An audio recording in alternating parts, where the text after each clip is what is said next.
My name is Nate Dugan. I'm the Director of Professional Services at Lingk, and I have here with me today Felix, who, as you can see from that photo, does not look like that photo. Joel, the Senior Vice President over at ANU, was not able to attend due to a happy family issue. He has a new niece or nephew. We're not sure yet, but instead we've upgraded to version 2.0. The Director of Information Technology, who I work with very closely at ANU, and we have done, I believe, some great things over there working together. So today, per the slide title, we're going to talk about operational efficiency by outsourcing integrations for CRM, SIS, LMS, and in this case also Zoom, which is fulfilling kind of a virtual learning experience for the students at ANU. So it is always nice to get an idea of who's in the audience here. I'm sure that you all wear lots of hats, but for the sake of this little poll, raise your hand if you would categorize your work at your university as fitting in the domain of admissions and enrollment. Oh, nobody, okay. IT admin? All right, quite popular. Operations? All right. Leadership? Very nice. Or some other category? Okay. So IT heavy, but we certainly have some other functional groups here, and I certainly think that you'll have something to glean from this presentation. So broadly speaking, as far as what we're going to discuss today, Felix and I, we're first going to start with just integrations, what they are. Most of us probably, if we were to write an answer on a piece of paper, we'd all have very similar answers, but we'd be surprised, I think, at the differences amongst institutions. We're going to talk about the synchronization and integration of data, especially with respect to data silos, which again was part of my previous presentation. Some of the challenges with integrating and synchronizing data. Felix is going to tell you about American National University, their technology story, and how they're a leader in innovation. And then we'll get into the meat of it of what it means to outsource integrations, and in their case, outsourcing the integrations to us, some of the use cases and solutions that we came up with, and then the overall benefits to the organization, and what Link's actual value proposition is to you if you were to entertain having us join you. So the higher ed technology experience, as you well know, is a multi-system experience. In only the most rare cases are you able to fit all of those key technology functions into one system. And in most cases, you can't even fit them into 2 or 3 systems. So I like to play this game now where raise your hand if in your capacity at your school institution, you work with 2 or more systems. Just raise your hand. All right, now keep your hand up if you work with 3 or more systems. 4, 5, 6, 7, 8, 9, 10, 11. Oh, this is intense. 13? 13? How many did you have? 12? Okay. Yeah, very common numbers from our other session.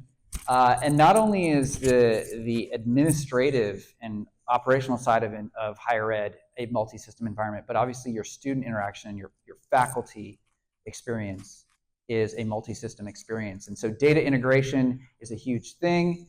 That's why Lingk exists. That's why ANU hired Lingk, because stitching all those things together in a way that creates a seamless experience is crucial in today's higher ed environment. Obviously, there are tons of systems, people working with 10, 12, perhaps even more.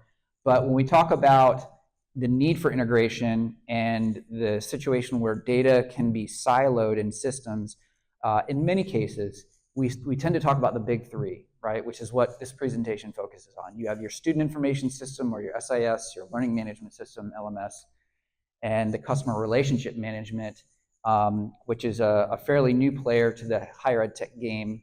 Some of you may be using Anthology Reach, you might be using another CRM product or maybe Salesforce, but this is certainly a key part of your ecosystem, or it has become a key part of many institutions' ecosystems.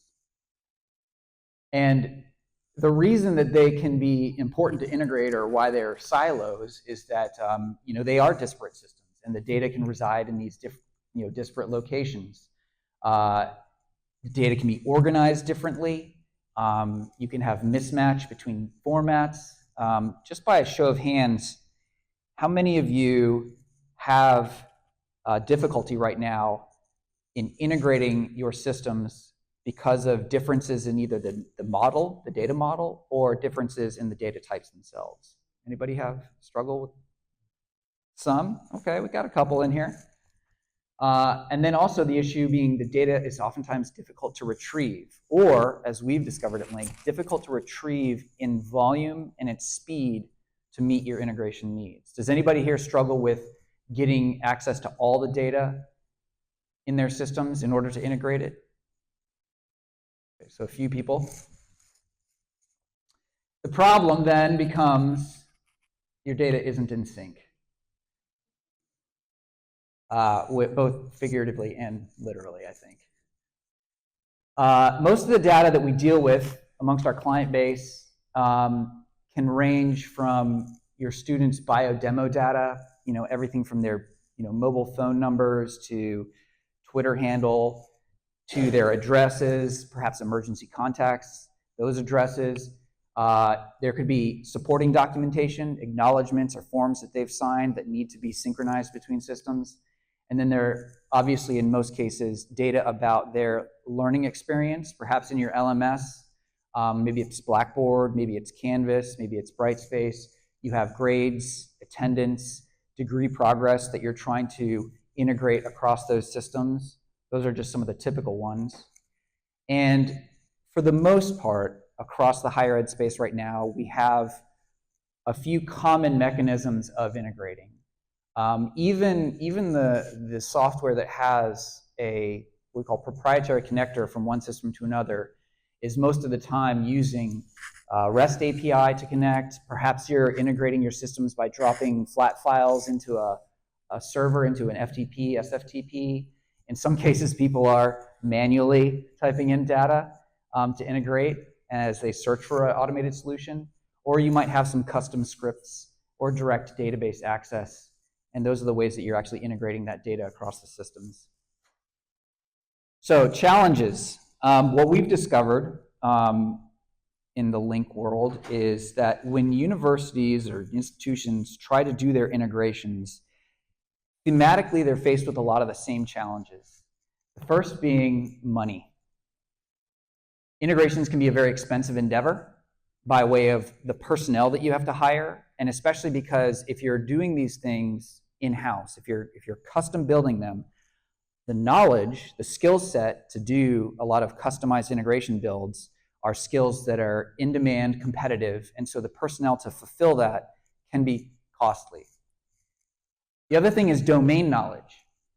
To do effective integrations, almost always, you have to have people who have a knowledge about those systems. The source system that you're taking data from, the target system that you're writing data to, and the exchange.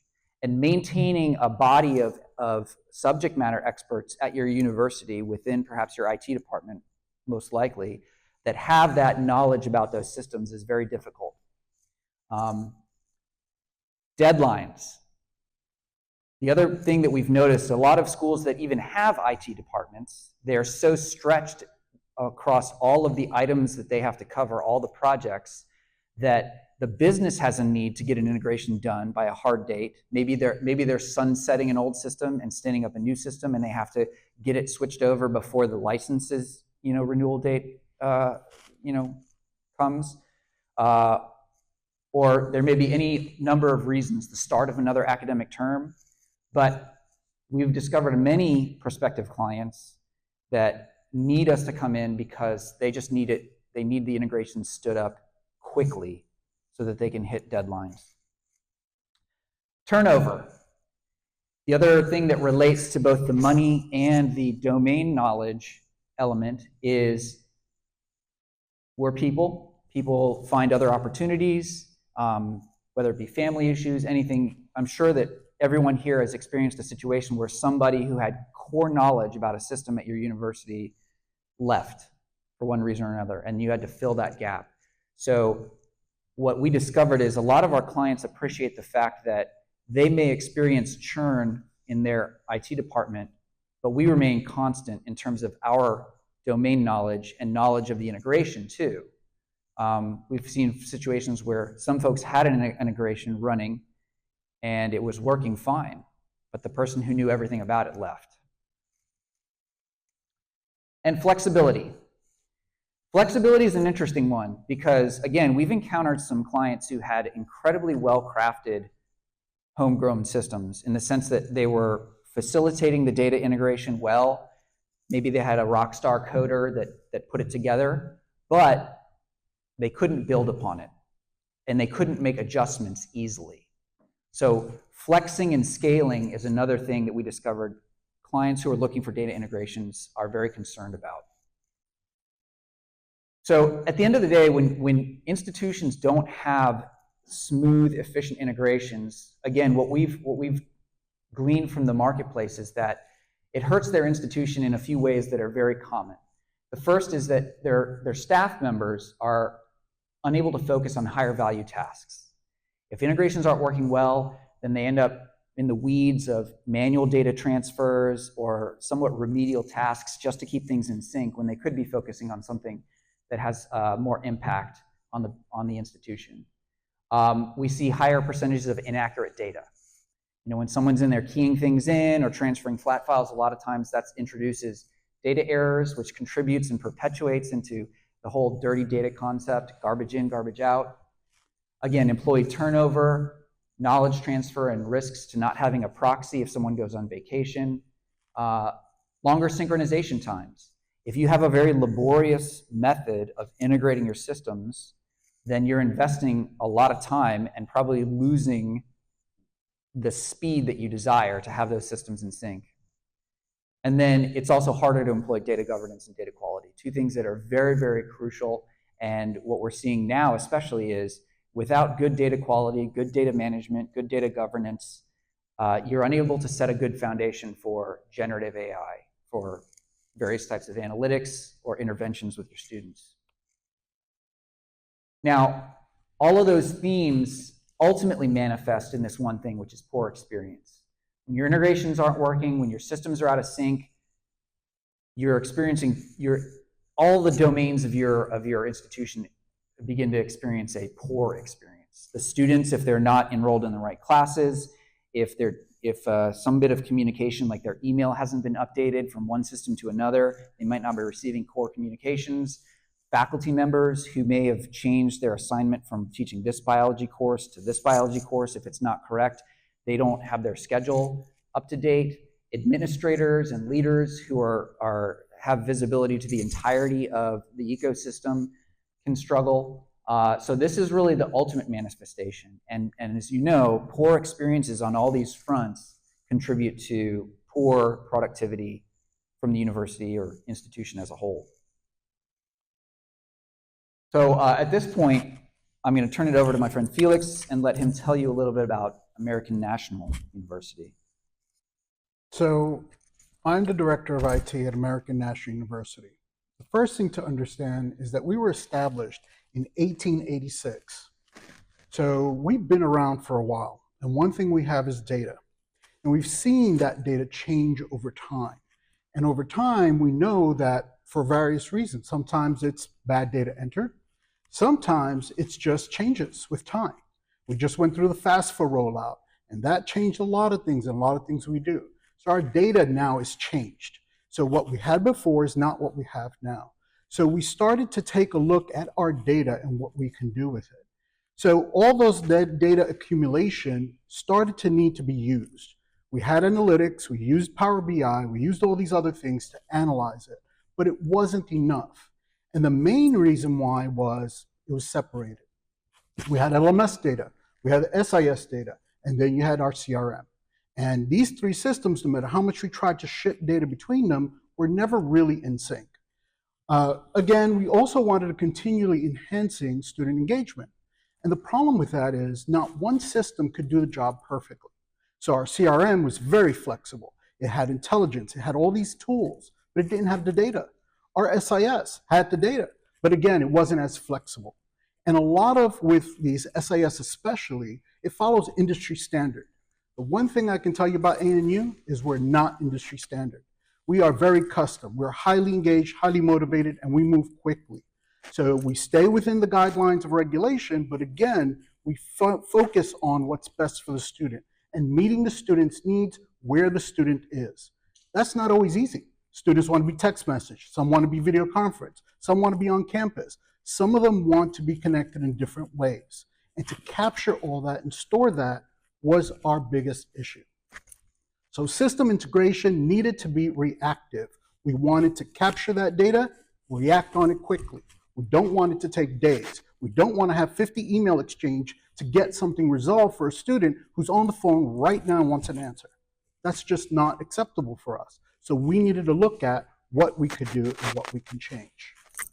So the biggest problem was we had these three systems and no communication. Now I can tell you, I've spent a lot of time with our SIS, which is anthologies, APIs.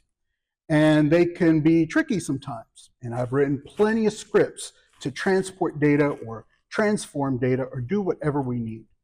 But to get these three systems to communicate is a lot.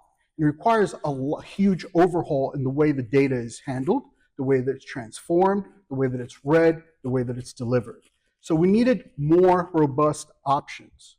The other problem was bi-directional data. Now, I can tell you from experience that we've had a lot of integrations. We've had third parties with Anthology and with other systems, and a lot of the information we were given is the same thing. We can send data to the SIS, but we can't read it. Or we can read from the SIS, but we can't send the data back. We don't know how to, and it's not possible. That just was not acceptable. We needed a solution where our systems can integrate together and talk together, and therefore give us a much more clearer picture and better response times in what to do. So maintaining that and maintaining the data accurately was important for us. Our source of truth is the SIS. Everything must reside there. So yeah, I want a great CRM. I want a CRM that's active, reactive, and that's going to capture all student communication, and it's going to have all the documentation, but I need that stored in my SIS. Because if the CRM goes down, or if I choose to change CRMs, I need that data stored in one place and one place only. For us, that was our SIS. Because as we know, if it's not documented, it never happened. So the student can say, this person said this, but if we don't have documentation, that's not going to fly. So we needed all these systems to operate, but also document, store it, and keep it in a running record so we can see everything that's happened with communication with that student. And this is what we started to do and started to build. So part of that was the documents and communication and shipping them. So again, we tried scripts. I've written a lot of scripts myself using APIs. I've tried looking at workflow and working through that and trying to make solutions within Anthology. But again, there were a lot of issues with this. One, time. I've got lots of programs I'm managing. I've got lots of installations and meetings to do. I can't sit and design a three-system communication using scripts and APIs. Just not enough. And one of the problems we found with that was throttling. So again, some systems like an LMS might throttle how many times you can use that API. I've got hundreds of students, hundreds of classes changing. I can't handle throttling. I need to move past that. And again, we approach these institutions. Oh, that's just not the default right now. That's not industry standard. Again, we move quickly, not enough, not good enough. So we went through and tried to find different solutions. We built a very robust CRM, a CRM that captures everything from any video chat to any text messages, in and out, communication, and that needed to be stored in our SIS. So now the key was, how do we find somebody to help us transport, transform, and update that data in real time as it's traveling and being shipped? The other side of this is we could have hired our own programming team. But again, it would be even more costly to hire the right people in knowledge, train them the way we need it, and then teach them the data. Because the LMS data is not the same data as our SIS, which is not the same data as our CRM. And getting the three to talk to each other is not a simple task. Even the way they're structured is different. And again, I spend a lot of time with Anthology's databases, so I understood that data. But our LMS, which in this case was Canvas, was completely different. And their way they manage their data is different. And then our CRM also had its own way. So having to deal with bringing all these three systems in line together was the trickiest part.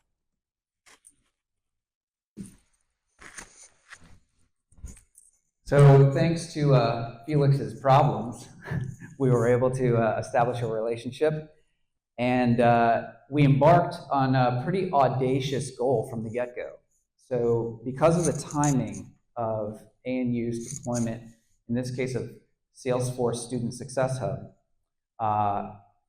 we needed to engage all four, actually, of these systems at the same time. So the current integration, amongst some other things that we're doing, the core integration at American National is one between Anthology, Salesforce with the EDA architecture, including Student Success Hub, Canvas, and Zoom. And what I'm going to take a moment to do is, if you'll bear with me, is get a little bit technical and talk about the unique architecture that we bring to the integration, which will help contextualize how we made all this work in a way that fits within that idea of breaking down data silos as well. So a little bit about Lingk before I get into the more technical piece is we are an integration tool, obviously. We sit in the cloud where you've probably heard the acronym ETL, Extract, Transform, and Load, or middleware, or iPaaS, Integration Platform as a Service. In many ways, they're all synonyms. We can connect to any of these systems either in the cloud or on-premise. So some people that are running their SIS still in an on-premise fashion where they have a server that they host, we can accommodate that as well. But our platform itself is in the cloud. We're built on a big data engine called Apache Spark, which gives us a tremendous advantage over our competitors in terms of the ability to grab lots and lots of data in one bite, so to speak, and collate it in memory. So when we run an integration recipe or a body of code, we can ingest data from all four of these sources. And it's in the Lingk platform in memory where we can merge, join, slice, dice, transform to whatever the business needs are. And then we can output it to any of these systems, right back as needed. And once that integration job is done, it's all gone. The job is torn down, and there's no data that's persisted. So from a security standpoint, whether it's FERPA, GDPR, or whatever else for a particular global region, because we persist none of this data, there's nothing to hack. There's nothing there. It's one of the things that has made our product appealing to institutions that have high, obviously, an extensive set of regulations that they have to follow. So what I'm showing you here on this screen is an example of integrations in action and the unification, I guess you could say, of these data silos in action. So this particular example comes from Salesforce, but what you're seeing on your screen could be put in any data store. If you have your own Microsoft SQL Server or Snowflake or Amazon Redshift, whatever it may be, we can replicate this. So in Salesforce, when you're dealing with courses and sections, in that data model, you have courses, and then you have what are called course offerings, which represents a section. And this is just a small window or a small section of data about a course section in Salesforce. But what you're going to see here is some fields that pertain to the other systems. So for instance, while a person is looking at this section in the Salesforce CRM, here you can see the Anthology course ID, the course code, the date that it was imported, the section that corresponds with this, and the section ID. You can also see the Canvas course ID, the link to the Canvas course, the date it was created, the date it was last updated in Canvas. and some other information. And then finally down here, you can see that for this particular section, a Zoom meeting was generated for an online learning experience. And you have the Zoom meeting, the meeting link, the instructor, and then the information about that link that's been appended to Canvas, because the students at ANU engage the Zoom meeting through Canvas as an external tool. This is a technique that Lingk specializes in, where we're not only integrating these systems, but we're presenting the data about the integration to the end users. This is a technique that we have not yet seen amongst our competitors, where when we build the integration, we are going to say, who are the people that have a stake in this integration? Who are the end users who deal with courses and sections? Because what normally happens in the integration world is things are all moving behind a curtain, right? Data is going from one system to another, and an end user dealing with a system might see a problem. Hey, this course doesn't match up here, but they have no visibility as to why. So they may have to begin a search to talk, who do I talk to about why this is not working? Why did it not work? Why did this course not go across? What we've done with this model, again, which can be put into any database if you want, and you can expose it to a Power BI or a Tableau or some business intelligence tool to surface to your folks, is all of the information about this record, this course section's journey between these four systems.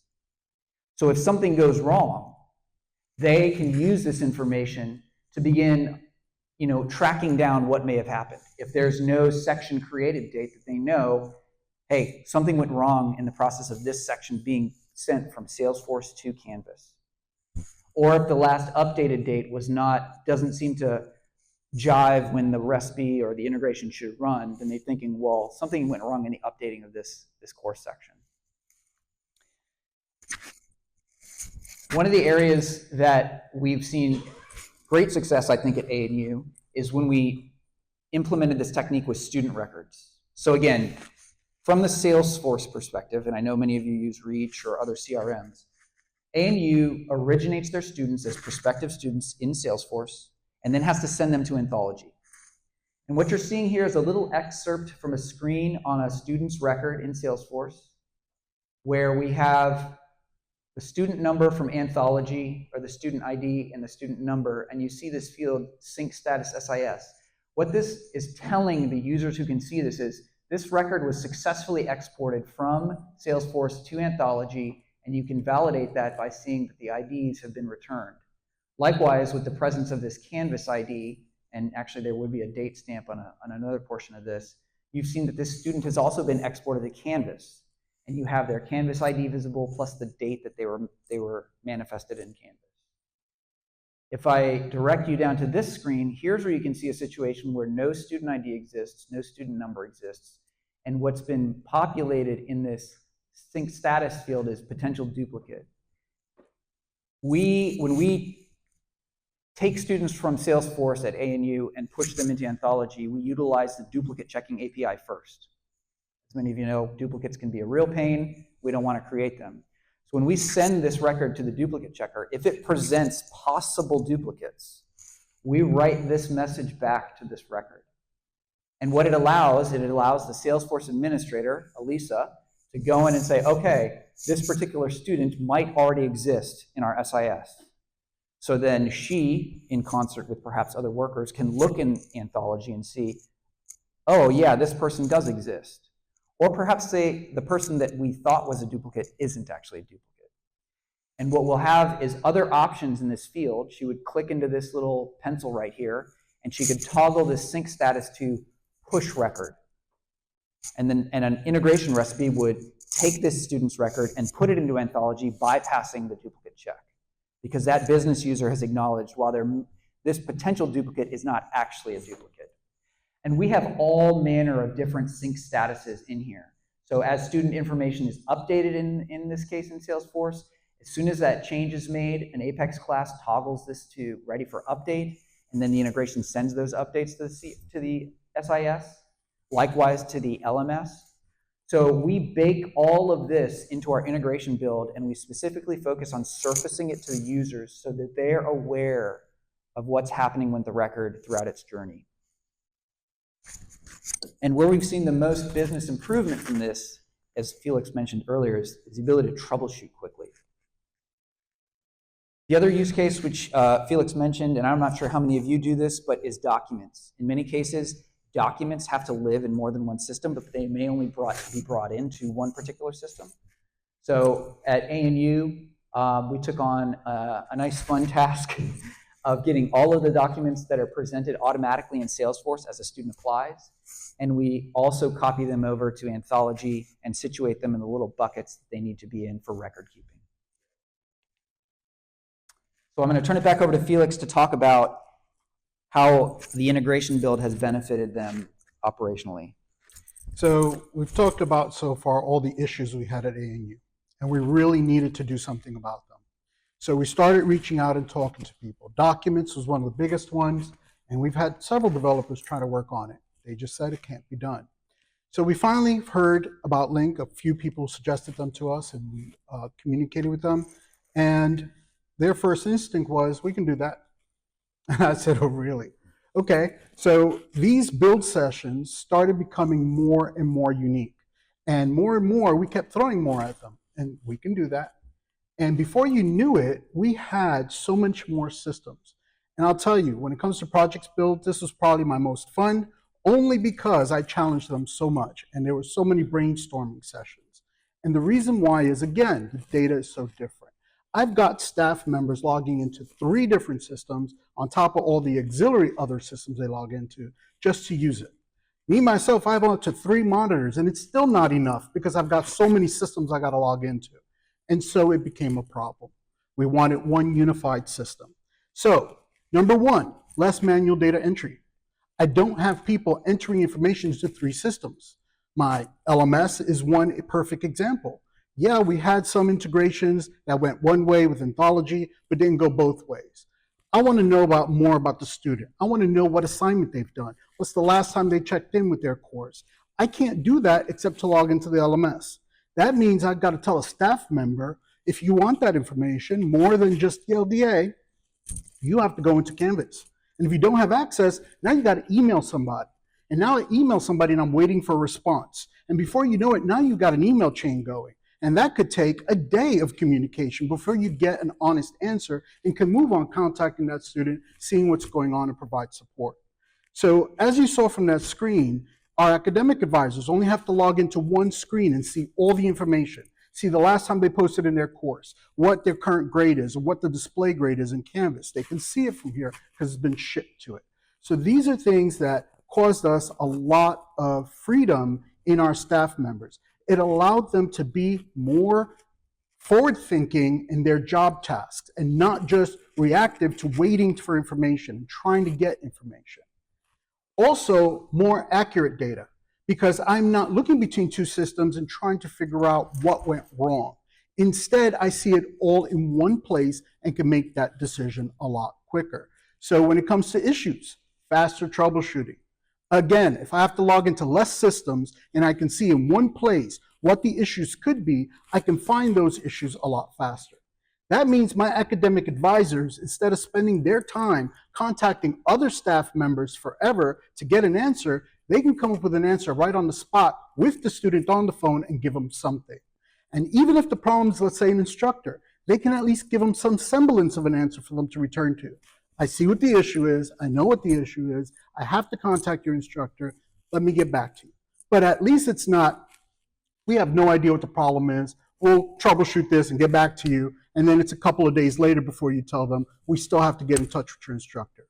So again, more accurate data updates, easier to troubleshoot, less time spent tracking issues. Reduce work hours, because in the end, that's what it's about. We've all seen a decrease in staff and increase in work. And it's very, very troublesome when they have to do 10 times the work than we could save them using technology. Because that's where we're at today. Technology should be what higher ed is really focusing on and getting it right. Because the more we have technology that doesn't work for us, the more it slows us down. And in the end, improve source of truth. Because if our data is bad and says something happened that did not, that causes us a lot of issues and a lot of problems. So these are all the benefits that we've seen. improve workforce, improve morale, and we've got staff doing more with their time than just the rudimentary entering of data and trying to troubleshoot things they don't need to. Nate? So now the kind of shameless plug of the company. No, one of the things again that we build integrations, but at the core, if we aren't bringing value to the institution, then it's nothing, right?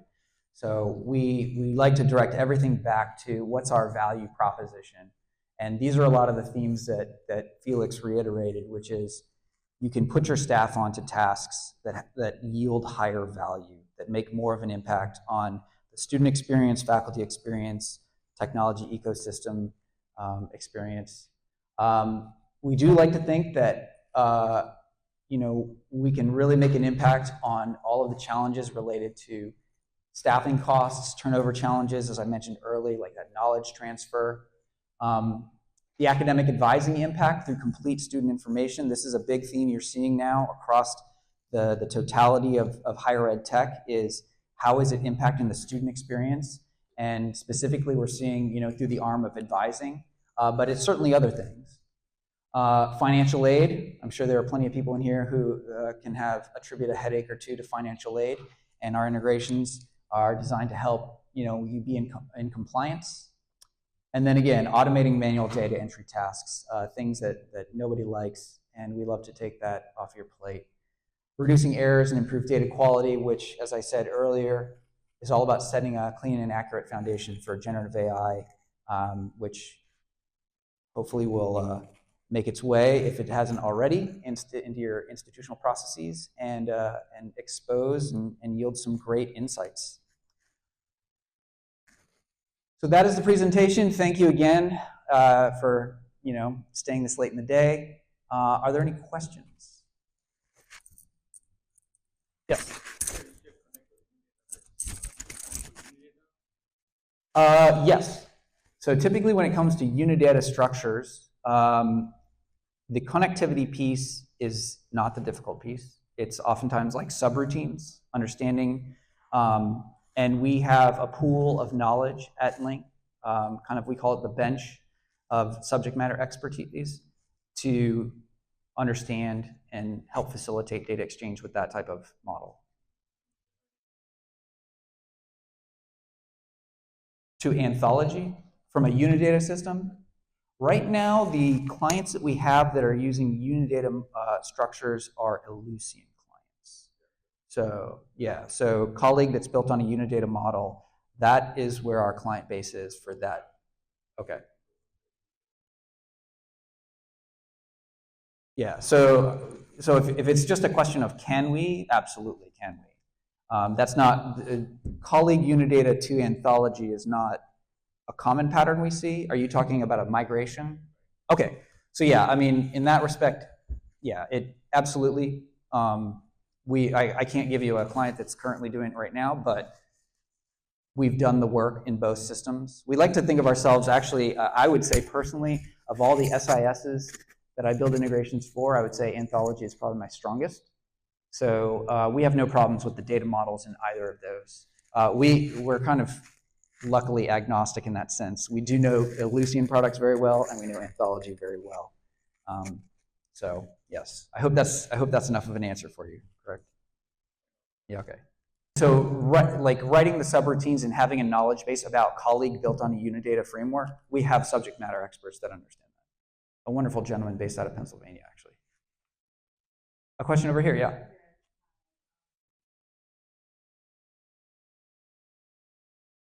Yeah, so to clarify, with Spark, what's happening is if we imagine for a moment a use case where we have to grab data from Salesforce, grab data from Anthology, and grab data from Canvas, and we have to write that, either collate it and write it to Salesforce or to Canvas or both, right? You have all this exchange.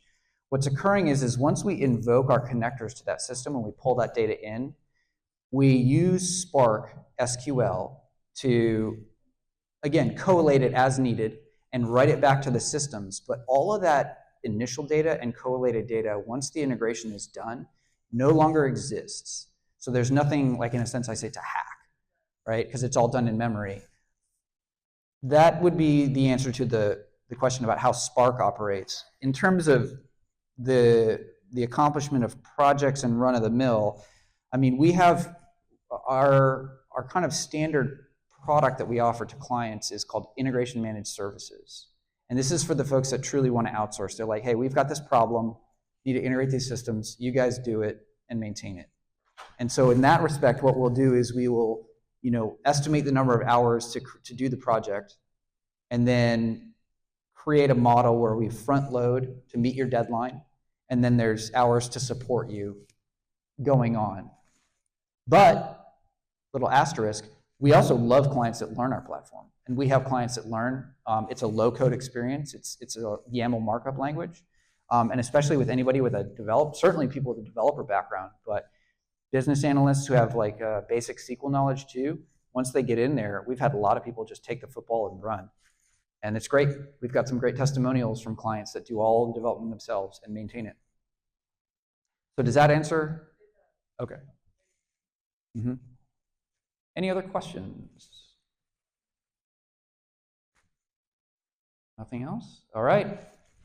Folks, I think that the restaurant, bar, or whatever other recreational activity you're in for is calling you.